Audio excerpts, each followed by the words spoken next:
Let's cut to the chase, have an honest conversation, and develop real answers. As a matter of fact, with Andrew Cuomo.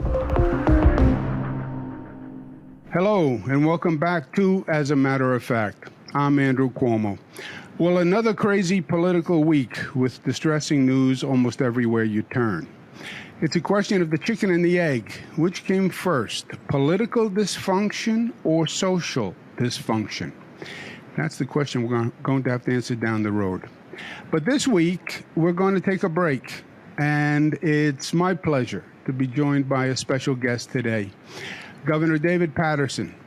Governor Paterson has had a long, successful career in public service. He was the 55th governor of New York State. That's a great number, double nickel. I was the 56th governor. Governor Paterson was a New York State senator. Before that, he held the position of Senate Minority Leader. He then became lieutenant governor and then governor. David Paterson also came from a great legacy of public service. His father was a colleague of my father, the late great Basil Paterson, who was a pioneer in politics. Governor Paterson was the first black governor in New York State's history, and he established many important precedents as governor that serve the state today. In my opinion, he's one of the few executives who successfully transitioned from a legislative role to the role of an executive. You know, people often diminish the skills needed to excel in government. And they think that any position is like any other position. It's like saying in sports, if a person can play one game, they can play another. If you're a good golfer, well, then you're a good football player. You know, it doesn't work that way. Exactly. Being a legislator is a job where you advocate, you work with colleagues to advance legislation. But executive is a totally different job. It's a different skill set. You have to do all of that. Plus, you manage, you operate large system, tens of thousands of employees. And also being governor, you are a singular entity in many ways. You don't have the protection of a group or a legislative conference. You make the decision. The buck stops on your desk and you take the heat. So it's a much different job and a much different transition. And Governor Paterson did it seamlessly. Governor Paterson, we're now getting a little bit older. We're about the same age. We're about 32 years old. Or are you 33 now? Which is it? I've lost track. I think I'm something like twice 33. Let me ask you this. When you look at what's going on nationwide, these are crazy times. And it looks like we're headed for a Biden-Trump rematch. When you look at the national scene, what do you make of all of this? I want to go back to your chicken and the egg dilemma. I think that the social discord in this country has arisen from the political discord. I think back when our fathers served, and even when you and I served, there was sort of an understanding that you had a duty to perform certain tasks, regardless of your political point of view. Now, you might want to change the system to adapt to what you think is better, but at least there was an understanding that there was a system. Now, I don't think that that really exists. People say whatever they want to say. They contradict themselves with some of their conduct. When their political opponents do something, they revel in it, and then the next day they do the exact same thing. And I don't want to put this person down, but I'll give you an example. I read a couple of days ago that Lee Zeldin, who ran a tremendous campaign, came within 5 points of defeating Governor Hochul, but he turned around and said that when the Senate was run by Republicans, they didn't have late budgets. Well, from 1984 to 2007, Congressman Zeldin, they did have late budgets. So I don't think there's any reason to bring that up, because it just takes the issue and makes it pedestrian.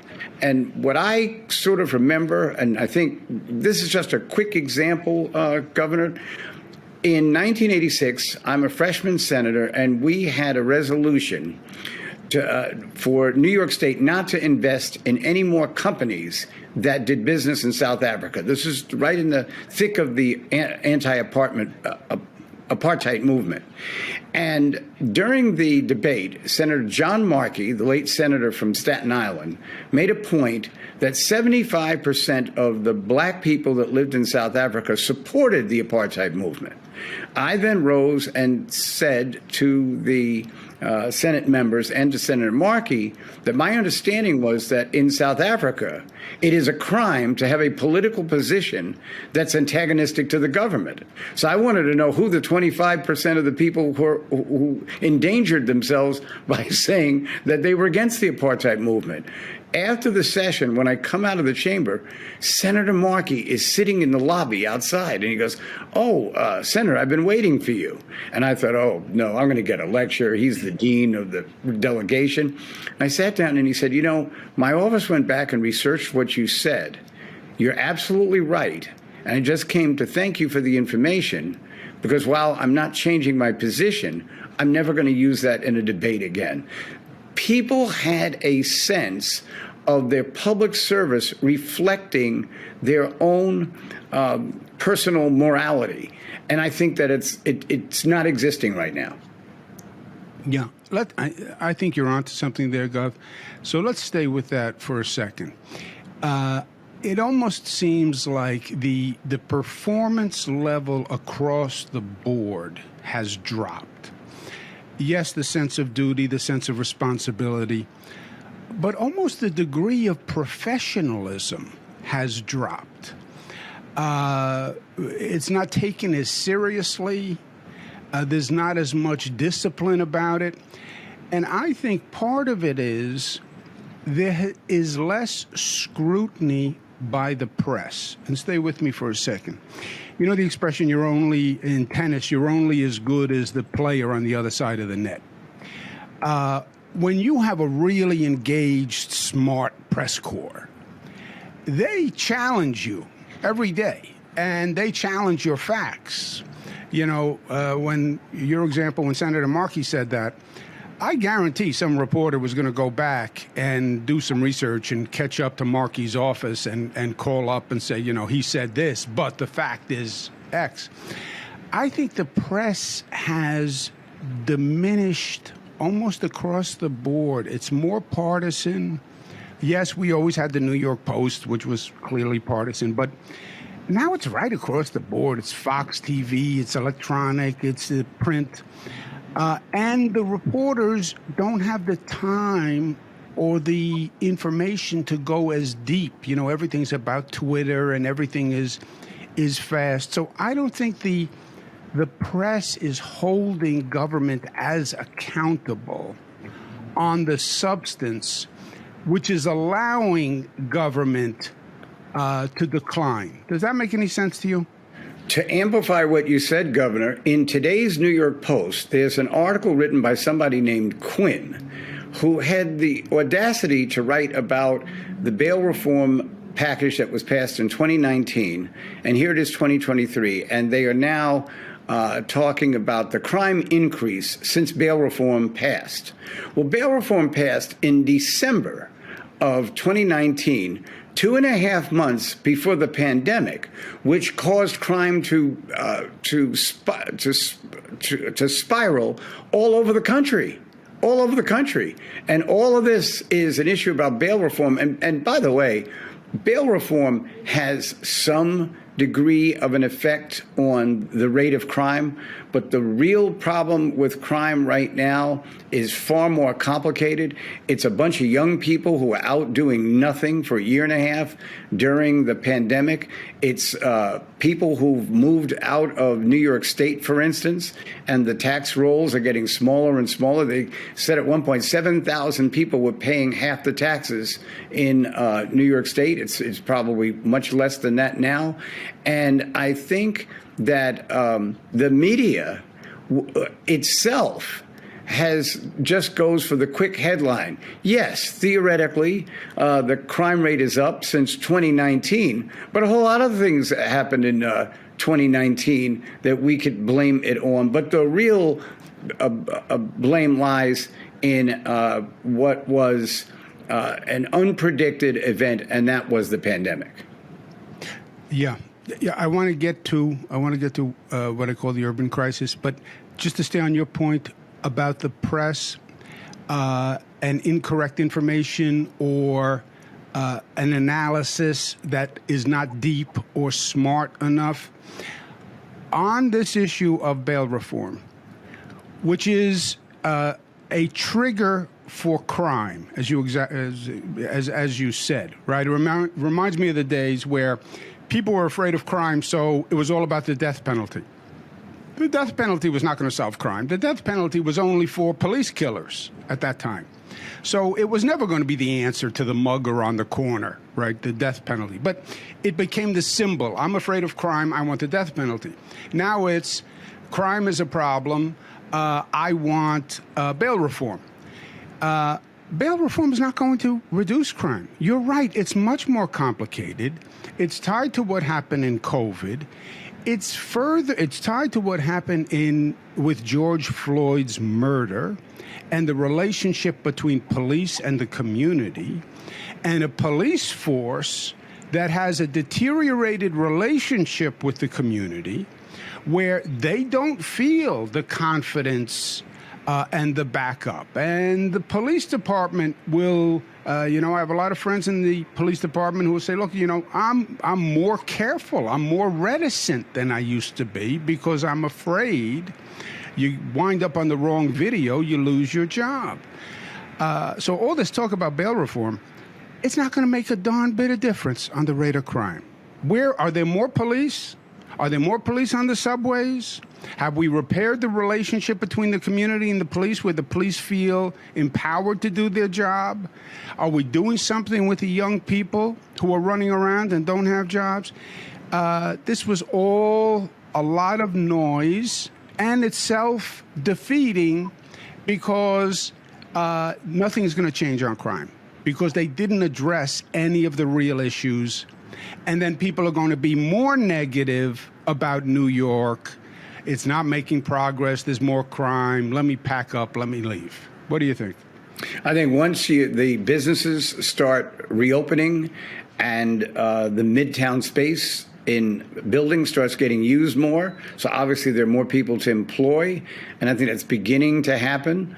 But after such a tumultuous period of basically 3 years, Governor, there hasn't. It's hard to recover from that. Same way it was hard for us to recover from September 11th. What happened then? And so I couldn't agree with you more. And I think that there is, again, going back to what I was saying, that duty to at least report the facts, even if you don't agree with all of them, but to make blanket statements to blame all the crime increase on the failure to pass one more bill. By the way, Governor, I want to point something out. I wonder if you know this. The judges, their increased authority, which I agree with, and their ability to assess dangerousness, which I agree with, was not put into law by the Democrats. It was put into law in 1971 when the majority leader of the Senate's name was Earl Bridges, the speaker's name was Perry Duryea, and the governor was Nelson Rockefeller, all three of them Republicans. They passed that law, but they sort of act like the Democrats had something to do with it. The only thing the Democrats didn't do was they didn't include it in their bail reform of 2019. And that's why I think that the legislatures reacted negatively, because they got blamed for something that was there before they got there. That's true. No, you're exactly right. And back in 2019, I had proposed dangerousness because I supported also. In my first proposal, the legislature eliminated it. But let's stay back with this New York City. Here's my fear on this. And this goes back to my days at HUD, Housing and Urban Development. The cities are fragile entities. And cities can tip over the edge. You mentioned the point about how few people actually pay taxes in New York. We have a skewed tax system. So the very wealthy pay the overall predominance of taxes. You lose the wrong 20 people, you have a serious problem in your revenues. And post-COVID, Governor, you don't have to be in a city anymore. You know, this remote work is going to change society. And I don't believe we're going to see people going back 5 days a week. We don't even have people in government going back 5 days a week. And I was talking to a group of businessmen. I said, look, why don't you all insist everybody must come back to the office 5 days a week? Because that's the only way you're really going to get New York City back, because the restaurants, the shops, they need those people filling those offices. And the businessman said, look, we're afraid if we insist that people come back 5 days a week, they'll go work somewhere else. They like this 3 days a week, 2 days a week, and then I work from home on the computer. But that can be truly devastating to a city, because you don't get people back in those office buildings. You have a glut of commercial vacancy, which is going to wind up bankrupting buildings, if not insurance funds and REITs and banks. It's going to drop revenues. You allow that crime to increase. Homelessness, which is much worse than anything you and I have ever seen in our lifetimes. You put all those things together, people start to vote with their feet and go for a lower tax rate, a better climate. We're going to have a real problem in cities all across the country, and I think starting right here in New York. Governor, did you ever imagine, say 10 years ago, that today you would be interviewing me, we would be looking at each other, yet we're 5 miles apart? It's just a whole different world. And I think the change that it's caused is going to be very difficult to reverse right away. It's a new culture. But when you graduate that to the level of elected officials and business owners and people who really are the leaders of our city and our state, we recognize that, I think, like you said, there is a lack of performance, a lack of understanding. How can you take certain positions because you're safe in your district and not recognize how the rest of the state feels? By the way, there was a whole reorganization plan for New York State back actually over 100 years ago. And a man named Henry Stimson, he was Secretary of War to President Woodrow Wilson. He was in charge of it. And he wrote this very interesting piece about executive power, because if you think about it, over 100 years ago, let's say 1915, that's still like 150 years since the Revolutionary War. So the public was very afraid of one person having too much power. They were very much anti a sort of king figure. And so everything was even, Steven. You know, the legislature had to check with the governor had to check with the legislature. The governor basically had no power. And he wrote, there should be one man, but we'll give him a break, and say, basically, there should be one person who's up late at night worrying about the problems of the state. That inevitably, it's hard to govern in concert. You need that one person who's the leader, and if you don't like them, you still have a democracy, you can throw them out. And I think that we've moved away from that, particularly in Albany, where it's almost like the group is speaking in terms of the legislature, as opposed to a majority leader or a speaker, and maybe even the governor is confused as to who she's actually supposed to talk to. That brings up another topic, and a timely topic. We just finished the state budget. Now, for those listeners, viewers, who have not had the good fortune to enjoy watching the state budget process over the years, it sounds trite, the state budget, but it's not really just doing a budget. The state budget is the main action of the state government for the entire year. It is the action plan for the state. It's all the priorities. It's many of the main policy points, and they call it a budget. And the budget had been really a debacle for years, precisely for Governor Paterson's point. Who was in charge, and it wound up being a food fight among the legislature, the judiciary even, which also has a relevance in the budget, and the governor. And these budgets were supposed to be done April 1. It's in the state constitution, the budget must be done April 1.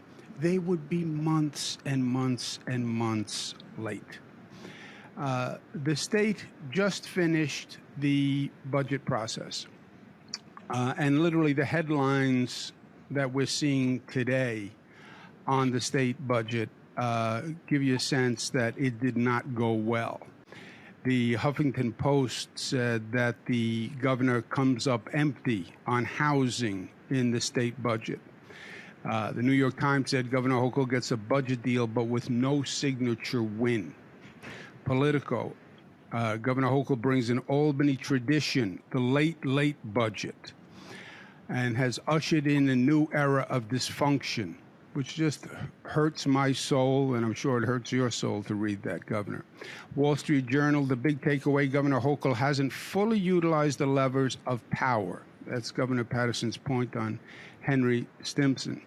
So, again, a little background for our audience.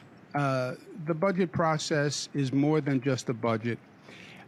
It's the seminal document. It's also a litmus test for the functionality of government. And literally for decades, it would be months late, it would go to August. It was embarrassing. Now, Governor Paterson, you rewrote the rules of budget making. And again, I followed Governor Paterson, so I actually had the advantage of his good work. You established the preeminence of the governor in the budget-making process.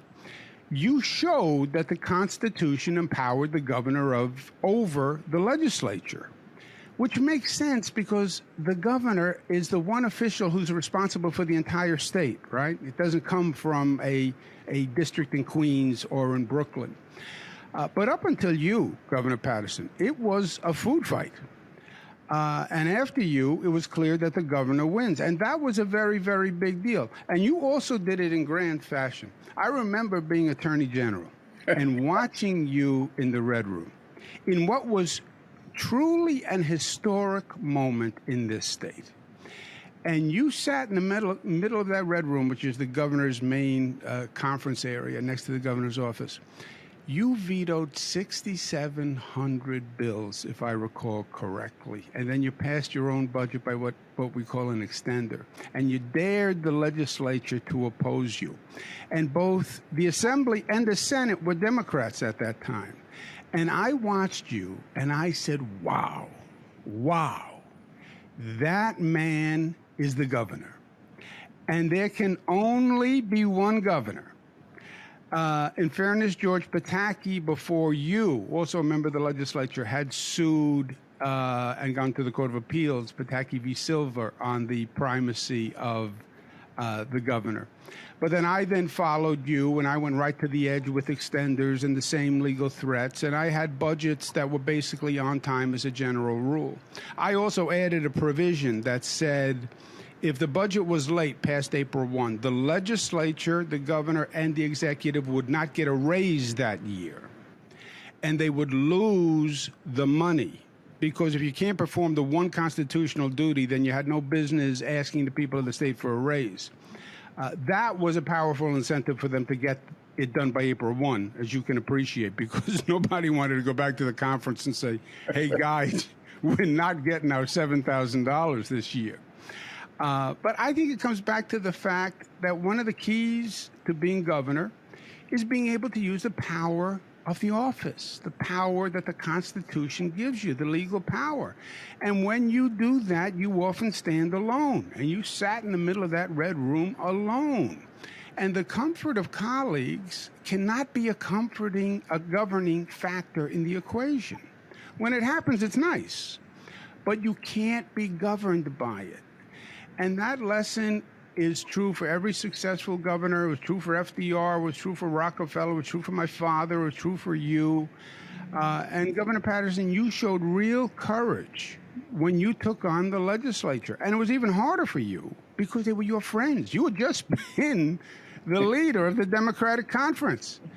But there is an institutional tension between the governor and the legislature. And it's a balance of power and it's a tug of war. And we both know if the legislature believes they can beat you, they will beat you. And if they believe they can take more, they will. So, Governor Paterson, people are asking today, if that is the history, then what happened this year? How did the budget get late? And how did the governor get denied basically her essential priorities? How do you think it happened? Well, Governor, in my case, to turn the clock back, it's 2010, and I've announced that I'm not running for re-election, and I am fighting off accusations and allegations. And the legislature, knowing that, even though they were my friends, decides to send me a budget that is $1 billion short of being balanced. Not a million, not 100 million, $1 billion. And I told them that was unacceptable. So after, a couple of months of fighting over this, they said, okay, you win. It's $500 million. We'll split it. I said, this is not horseshoes. This is a budget that has to be balanced at the time it was passed. There have been budgets that were balanced on April 1st and were probably imbalanced by April 2nd. But at least you have to meet the constitutional deadline and also the constitutional mandate. They continue to just ignore and bother me. So finally I said to them, if you do not pass this budget balanced, I'm going to take away every member item you have. Now, I think that the legislators thought that since I was always in favor of keeping the member items, these are discretionary grants to community groups, and the assembly member of the Senate in that particular area knows the groups that are doing the good work. And for the most part, it's a very good program. However, I think that they didn't think that I would actually do it. And finally, as you said, I sat in the red room, and they would bring the bill, and I would sign the veto 6,709 times. It was 9 more. And by the way, I lost the use of my right hand for months after that. But the point of that I think you're raising that's so important is I felt powerless at the time, and I think they knew I felt powerless. And so you have to use your imagination. So when we were passing the extenders, those are the pieces of legislation to extend the government at the same rate of performance until the budget's passed, my budget director, who was also your budget director and a great man, Bob Megna, said, and Governor, we cut this down to the bone. They're not getting anything. I mistook what he said, Andrew. I thought he meant that we had started putting cuts in the extender. And I guess I was on NPR, I think, with Susan Arbiter, and I said something like that. And Megna and my secretary, Larry Schwartz, who became your secretary, and my counsel, Peter Kiernan, they came in all the different, remember, there's a few doors that come into the governor's office. They all come in from separate doors. And they said, what are you doing? We're not cutting in the extender. So I said to them, okay, I'm wrong, but why can't you cut in the extender? And Peter Kiernan, my counsel, looked it up. They had an impasse in 1981, and Governor Hugh Carey came up with the idea of extending government into the next year while they passed the last year, and then it would be retroactive to the extension. And so I said, so we could put the the cuts in the budget, and they either in the extender, and they either have to pass it, or they, the legislature, are shutting the government down. And when they found out that that was going to happen, Shelley Silver, who I thought, God rest his soul, and I really liked him, but he said to me, "That's the most naked political act I've ever seen in my life." And I said to him, "I can think of another one." And he said, "What?" And I said, "What I'm going to do tomorrow." And so, so I think that the problem, Governor, in this situation is that Governor Hochul has, for some reason, not exercised those powers. And, I don't think that it's that she doesn't want to. I just don't think that she recognizes that she could change the dynamic that exists right now between her and the legislature, where they actually in public say, "Oh, we get along great," and everyone knows that's not true. So why bother with that? Why not just go right to the heart of the matter and start using those executive powers that have been sustained by courts in their rulings, and use it to your advantage? Because even under the Constitution, the state is first depending on you to lead. The legislatures work with you, but the governor is the one that should be leading this. And it might be just my misunderstanding or yours, but it just doesn't appear that that's happening. And what you'd have to do to change that is challenge yourself to think of something that no one's thought of before, a way to impose the governor's program on the state. Not all of it, but certainly a significant part of it. Yeah, but Gov,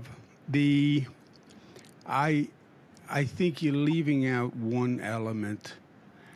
When I watched you in that red room, I had true admiration. I was the Attorney General. I was watching you. I had true admiration for you and your character and your courage, because I knew what it took for you to sit there and do that, right? These were your friends for 30 years. You had dinner with them. You went drinking with them. You were the leader of the conference. And we were all politicians. Get along. You support me. I'll support you. And there you were. There's an Italian gesture to what you were basically saying to them, which is a flick from under the chin. But you were saying, yeah, guys, that was yesterday. Yes, yeah, I'm a buddy. I'm your colleague. But I'm the governor today. And as governor, I have to do what I have to do as governor. And when I was saying before, it's a singular position. It's almost a lonely position. And yeah, you can have Megna coming in one door and Kiernan coming in one door and Schwartz coming in one door. And I had the same three coming in the same three doors. And Megna, by the way, you're exactly right, a beautiful talent. And Larry Schwartz, one of the best I've ever worked with at any level. And they can advise you, but the buck stops with you. And now you have to make the call. And it's two words. It's David Paterson. And what you did was brave. And, you know, you would like to say, well, we're all going to be friends and kumbaya and it's going to work collegially. It doesn't work collegially because that's not the structure to work collegially. You have power that they don't. And if you don't exercise that power, you lose it. And when you lose it on behalf of the people of the state. Who cares if you're a diminished entity as governor? The problem is you just diminished your effectiveness for the people of the state of New York. And I think that's hard. And I remember as a kid sitting in the room watching my father in those leaders' meetings, and it was contentious. And I was like, oh, gosh, you know, I don't know that I could do that. And when I worked with Clinton, watching him, and, you know, he had to make the calls, and then watching you in that red room, sitting by yourself, I said, wow, that's put up or shut up time. And that's really the test of character and whether you measure up. And you measured up. And this is not about friends in Albany. You want a friend in politics in Albany, you get a dog, right? Which I did. And then the dog bites you. But Yeah, exactly. Even the dogs aren't always that friendly. But God bless you for that. Let me ask you something else. The political tensions that are going on in the Democratic Party now. We've always had a far left wing, right? That's nothing new. There's always been a far left wing, different names, different acronyms over the years. Far reformers, and sometimes they've been constructive, sometimes they have been destructive. Today you have the so-called progressives. First of all, I don't even know what that means, because progressive is not a new word, right? It goes back to Teddy Roosevelt, FDR, excuse me. Your father called himself a progressive. My father called himself a progressive. But they call themselves progressives. I don't know what they stand for. I don't know what they're trying to accomplish. Do you think they are a constructive force? Do you think they're accomplishing anything productive for the party? I think that historically in the Democratic Party, and of course, we go back and look at some of the great changes that were made, from freedom of the slaves and then inevitably Supreme Court decisions that favored equality. It was the Republican Party that was really fighting for that, and the Democratic Party was on the other side. Woodrow Wilson was probably the most toxic Democrat that, we call him a Democrat, but he really wasn't. But if you think about the 60s, the left, the progressives, the activists, they were fighting for real change, and they were fighting for real issues. The fact that we still had segregation in this country until the 1964 Civil Rights Act, the fact that people were being denied to vote with these games they play in these southern counties until the Voting Rights Act in 1965, the fact that people all over the country, wherever you lived, were being discriminated in housing until we passed the Fair Housing Act of 1968. And then it continued with the opposition to the Vietnam War. And Martin Luther King was one of the civil rights leaders who expanded his progressivism to include all people when it came to international issues. And a number of black leaders criticized King for getting involved in international issues, and a number of black militants criticized him for not advocating for violence. And yet, at those times, there was really a moral backdrop to everything he did, and the people fighting for fairness for people around this country were fighting for. The women's movement. Speaking of Dr. King, I understand that a group of ministers met with him right before the Civil Rights Act in 1963 and told him that if he let Bayard Rustin, who they knew was gay, speak at that march, they weren't coming. And Dr. King looked them in the eye, talk about bravery, and said, then I guess it'll be a smaller march.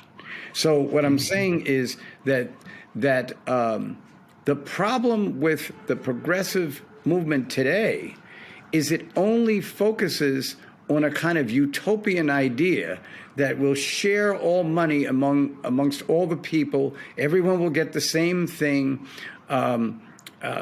We'll give money to causes even when the state doesn't have it, and we will change the world. It's almost like you're watching some movie like The Wizard of Oz or something like that.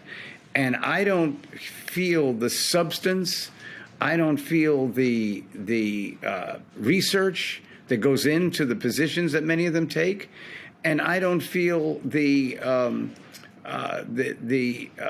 character being demonstrated that the people who were fighting, as we did when we were younger, for causes that we believed in and causes that even our adversaries realized were right.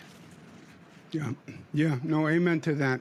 And look, if to the extent I can identify any principle, is what you pointed to, the equalization of wealth, then call yourself a socialist and say, I believe in a socialist society.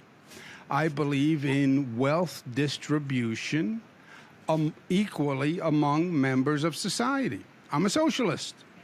You then have the question of, well, then why are you in a Democratic Party if you're a socialist? But at least articulate your beliefs, right? And pursue them intelligently. Because I don't see the constructive impact. If anything, I see a negative impact. You look at the last election cycle here in New York, it was terrible for Democrats. You pointed out that Governor Hochul almost lost to Lee Zeldin, which, if the Republicans had a more moderate candidate, if they had a more Pataki-like candidate, he would have won. I mean, Zeldin was really a zealot when it came to issues like choice and guns, etc. But if they had a person who had any moderation to them, they would have won. And I think one of the things that happened is the Democratic Party refused to talk about the issue of crime, even though it was the only thing that voters wanted to talk about. Every poll had it at number one, number two. And the Democrats were saying there's no issue of crime. What crime? Where is there crime? That's all Republican propaganda. If they had run a better race here, we would have had Speaker Hakeem Jeffries right now, if New York doesn't blow it. And I don't even understand, since when did Democrats become afraid to say that they would fight crime? Every Democrat has always been tough on crime. I mean, what's the alternative? I'm soft on crime. You know, and the majority of the people who are victims of crime, over 70%, are black and brown. And who is the Democratic Party supposed to represent, if not that population? And you know, Governor, and then it's even worse. Here in New York, we made the same mistake twice. The year before, we just learned this lesson in Nassau County. Laura Curran, a good county executive, gets tossed because a Democrat, Senator Kaminsky, is running for district attorney, and people are offended that the Democrats are deaf to crime. They totally destroy Kaminsky in his election, and Laura Curran loses as collateral damage. And this is Nassau County, which you know well. It's the backyard of Jay Jacobs, who's the Democratic chairman, who's watching all this. That happens, and they do the same exact thing the next year. And still deaf on crime. And as we said before, Governor, this use of statistics, the statistics on crime the past few years pale in comparison to what was going on in the late 80s and 90s. I always love how people say back in the Dinkins era. Dinkins was never mayor in the 80s at all. He took office in 1990, and after 2 years, the crime went down. But that's an aside. The issue is that crime is different now. It used to be compartmentalized. So you had areas you kind of knew to stay out of, the South Bronx, areas of Harlem, Bedford-Stuyvesant, South Jamaica. These were places that were known to have high crime and known to have more incidents of crime. It's not like that anymore. We have seen two state officials. One of them was mugged at 74th Street and Park Avenue at 2 o'clock in the afternoon, a prominent person in the education field. Another person, a prominent woman, they were both women, in the economic development field, was attacked at 21st Street and 6th Avenue at 5 o'clock in the afternoon. A gentleman was shot in a restaurant at 62nd Street and Park Avenue. Then it starts to feel like there's crime and it can happen anywhere. And I think that's the difference. That's where a lot of the anxiety came from. And Mayor Adams was probably right when he said there's more of a perception of crime. But I think he also understands that when you're in office, perception can become reality in a heartbeat. So even if you have to fight a perception with another perception, you've got to do something. And they just blow off these statistics. And I think that's more than unprofessional. I think that is really a reference about character, which too many people who've gotten themselves elected don't have. Yeah. You raised another good point, Governor Paterson. The crime. Crime has always been a problem for every city, right? It's always been, there's been a yin and a yang. It goes up and down. But crime today, reality perception, it doesn't matter. And there is a randomness to the crime today. You're exactly right. It's anywhere, any time of day. I think it's connected in part to the number of dangerous mentally ill people we have on the street, which I've worked on the homeless, as you know, since I was in my 20s. At HUD, I was in charge of all the homeless programs. I've never seen this type of problem. And Eric Adams, I think, was right when he said we have to get more aggressive about helping mentally ill people who are on the streets. It's not civil liberties to say, okay, you're mentally ill, but we're going to let you stay on the street because that's your legal right. So I think he was right to say he wants to take a more aggressive position. Again, it's all in the doing, as we know. It's all in the performance. And do you make a difference, and do people realize you make a difference? But I think the crime is totally different. And look, David Dinkins, crime came down. He passed Safe Streets, Safe Cities. Governor, 54% increase in the number of police. 54%. Just think about that. Now, Rudy Giuliani really got the credit for the benefit of it because you can't hire 54% increase in police overnight. So really, as they came on, the benefit was in the Giuliani administration. But that was David Dinkins. We have to get strong on crime, safe streets, safe cities. By the way, the state paid the money for the police. This is a governor named Mario Cuomo. I remember him talking about the bill.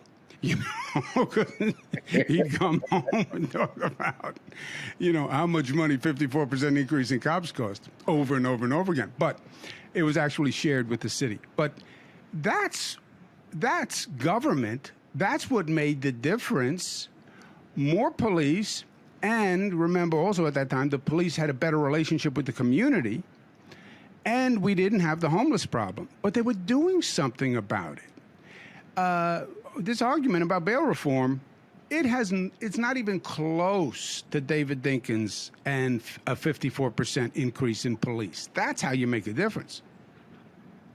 That's exactly how to do it. And that was, unfortunately, as far as I remember, none of the police actually started working until Dinkins had left. So it was a big shot in the arm for Mayor Giuliani. And if you're mayor and it happens on your watch, you can take the credit, and he should.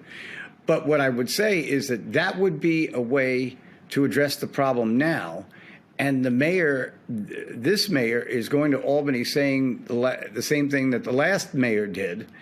And they have just made him feel like he's imagining all this. And that's why I think it crosses over from lack of leadership and lack of professionalism to lack of character. Well, yeah, look, the Albany, I think they are afraid of the far left. I think they are afraid of the defund the police. The moderates in Albany are intimidated by the far left. Let's be honest. Back in our day, the moderates were the majority, but they also had vocal cords.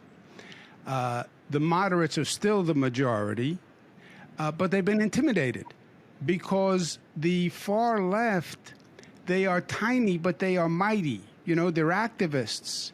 I had a senator say to me, they had 10 people in front of my house protesting. My wife was all upset. I said, "Anyone, come to my house if you think 10 people protesting is a problem. Let your wife spend the day at the mansion if she wants to get acclimated to government." But the moderates are intimidated. Defund the police, which is one of the most insane, dumb statements ever made. So I don't think Albany is being responsive to what Mayor Adams is asking.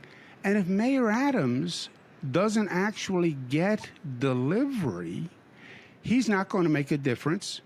And as David Dinkins learned, New Yorkers are an intolerant group. And they loved David Dinkins, but they elected Rudy Giuliani. And I was in that campaign with a man named Bill Lynch, God rest his soul, trying to get David Dinkins reelected. And people said the same thing over and over. Oh, I liked David Dinkins. He's a gentleman. I really like him. I'm voting for Rudy Giuliani because I'm afraid about crime. And I'm afraid about the streets, and I'm afraid about dirt, and I'm afraid about homelessness, and I'm afraid about squeegee men at the time, which that was the symbol at that time. So you don't deliver. They can like you, but you're gone. They'll still like you, but they'll just like you from a distance. So, Governor, I have a question for you. I don't understand why Democrats in Albany now, they have both majorities. They could pass some legislation about crime. They could play the role the same way often the Republicans do. We're the crime fighters here, not them. And at the same time, some of these other issues that they're interested in that they want to pass, that could be the compromise.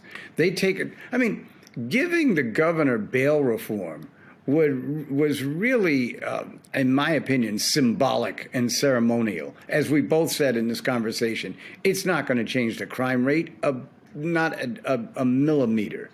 However, if they'd done that, stood with the governor there, and then turned around and said, "But Governor, listen, you didn't give enough in minimum wage. You only raised it $2. We needed more," and the governor has to settle with them. Wouldn't they be in a much better position than they are today?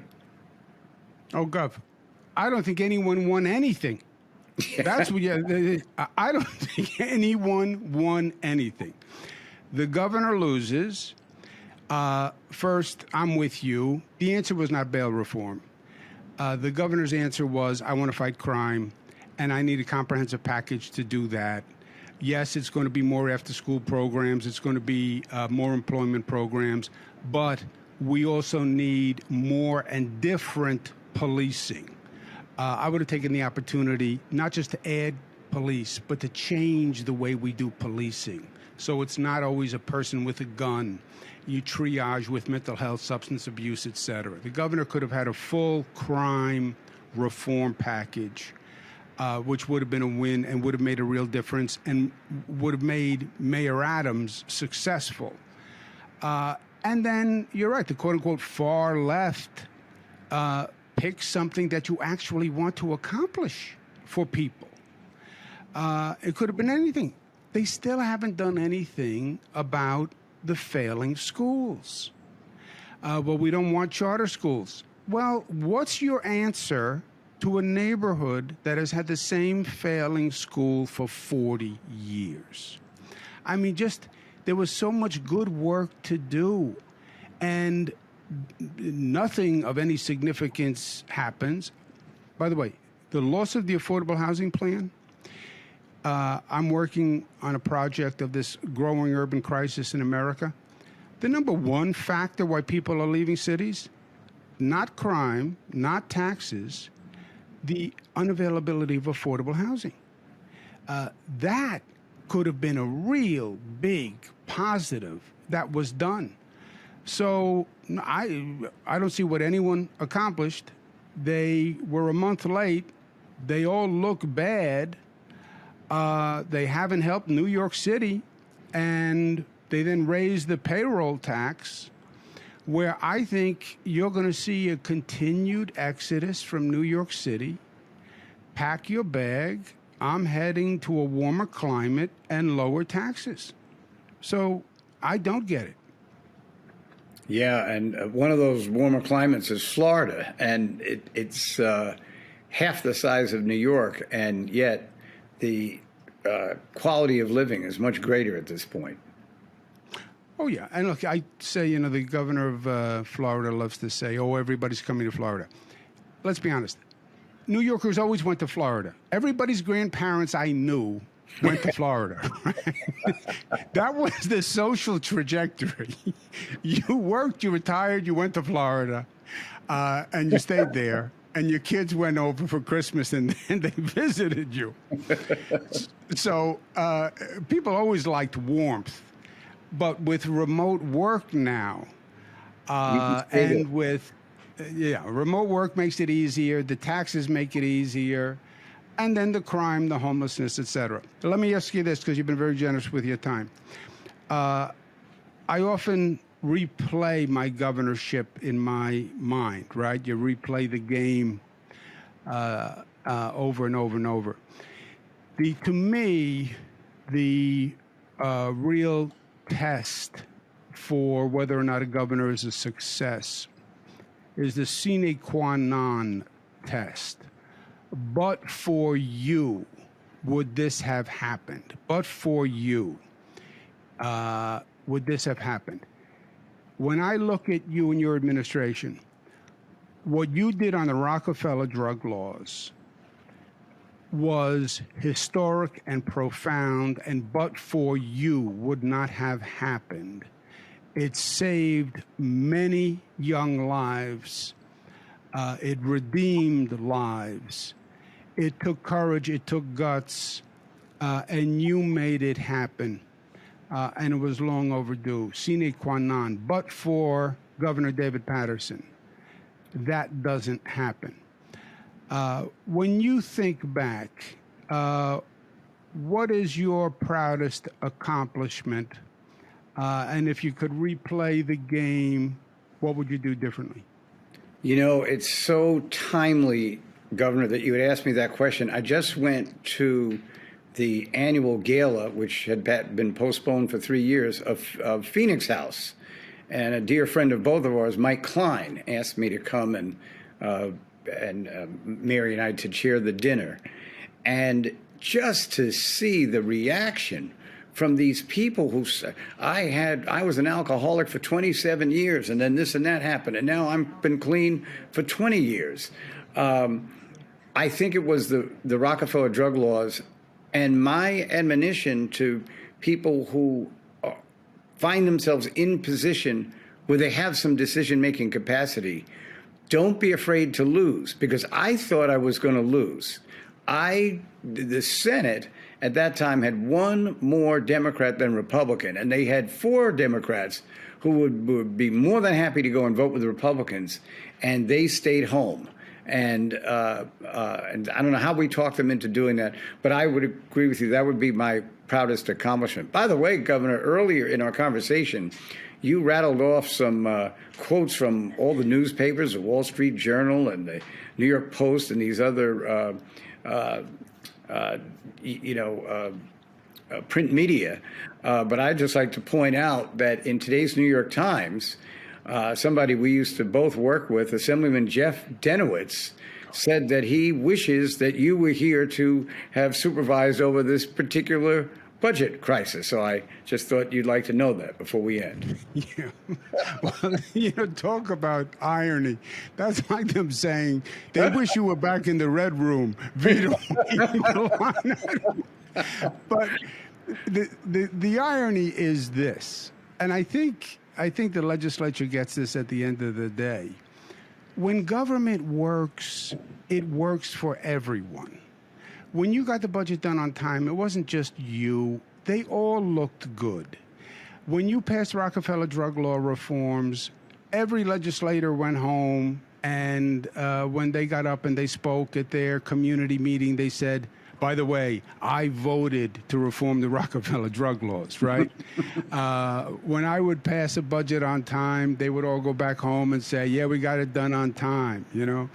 We built a new LaGuardia airport. We built a new Moynihan train hall, you know? Those accomplishments inure to the benefit of everyone. It's not the governor or the legislature, it's both. And when they fail, it's both. They're now all going home, and they're going to have to stand up, and everyone's going to say the same thing. Why were you late? What happened? And all these half a loaf, half a loaf, half a loaf, they're all going to get arguments from the other half of the loaf. I got half a bail reform. I got half a charter school. I got half a... So it doesn't work for anyone. It either, at the end of the day, it either works for everyone or it doesn't work for anyone. Governor Paterson, it was so much fun to be with you, and your recollections and your insights are so profound. I want to thank you. I also enjoy listening to you on WABC radio. God bless John Katsimatidis, who owns WABC. I want you to know that I feel for you, because it's always like you versus 57 conservatives on that Exactly. Exactly. Well, Governor, it was a pleasure to do this with you. And I told you we made history. We're the first governors to interview each other. And we also made some history because, unlike Shelley Silver, my wife let me have this glass of water here. I did not spill it through the entire interview. So here's to you, Governor. Thank you very much, Governor. My regards to Mary. All the best. I'll see you soon.